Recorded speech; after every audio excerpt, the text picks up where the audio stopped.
Hey, Elvie here from Meadowlark Log Homes. This is day 2 of this large rancher. Let's have a look.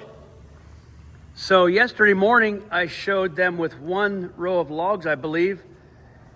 And this is the third day. So yesterday they laid 2 more rows of this big rancher here at the pre-assembly. And the shocking thing, 24 hours ago, this house was right here. There was an entire top floor of a custom rancher right here. It's gone. They dismantled it and it's sitting out there somewhere ready for shipment.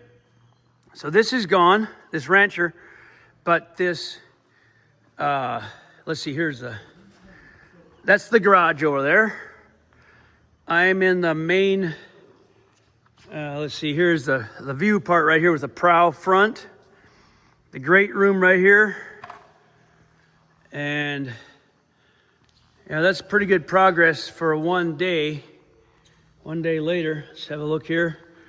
I got lucky, they're taking their morning break, so there's no noise here, which is good.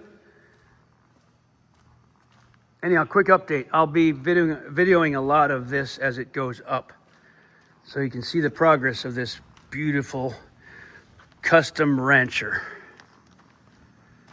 Thanks for watching.